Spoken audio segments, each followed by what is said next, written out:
నాకు 5 ఇవ్వలేదు, నాకు 2 ఇవ్వలేదు, నాకు 1 ఇవ్వలేదు, నాకు రక్షణ ఇవ్వలేదు, నాకు పిల్లలు ఇవ్వలేదు, నాకు ఉద్యోగం ఇవ్వలేదు, నాకు ఆర్థికం ఇవ్వలేదు, నాకు సంఘం ఇవ్వలేదు, నాకు సహవాసం ఇవ్వలేదు, నాకు ఆరోగ్యం ఇవ్వలేదు, నన్ను కాపుదల భద్రపరచలేదు, నాకు ఏది ఇవ్వలేదు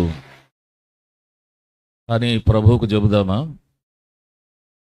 కనుక మన బాధ్యతలను మనము విస్మరించకుండా ఏదో నేను వచ్చాను, నా కుటుంబం వచ్చింది అన్నటువంటి తృప్తి పడకుండా దేవుని కొరకు, ప్రభు కొరకు కొంత మేరకు మనము ప్రయాసపడడానికి మనము కంకణం కట్టుకుందాం.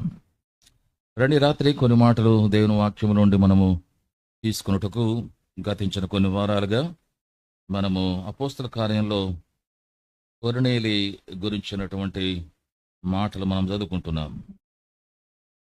అదే భాగాన్ని ఇంకా కొన్ని తలంపులతో మనము ముగించుకోవడానికి ప్రయత్నం చేస్తాం. అధ్యాయాన్ని అలాగనే మనం కొనసాగిస్తుంటే ఎంతైనా కొనసాగించుకుంటూ వెళ్ళొచ్చు. దానికి ఒక ఎండింగ్ అంటూ లేకుండా అయినప్పటికీ మనము ఎంత మనకు అవసరమో, ఎంత మనము ఆరగించుకోగలమో, ఎంత మనము అర్థం చేసుకోగలమో అంతవరకు మాత్రమే మనము ధ్యానిస్తూ వస్తున్నాం. 10వ అధ్యాయము మరలా ఒకసారి అపోస్తల కార్యంలో మొదటి 2 వచనాలు మనం అందరం కలిసి చదువుకుందాం.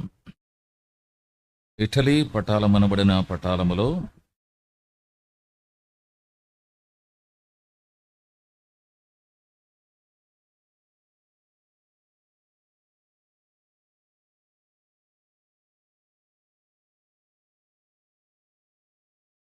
ప్రేమల తండ్రి, ఈ మాటలు మా కొరకై దీవించి ఆశ్రయించము. ఏదైతే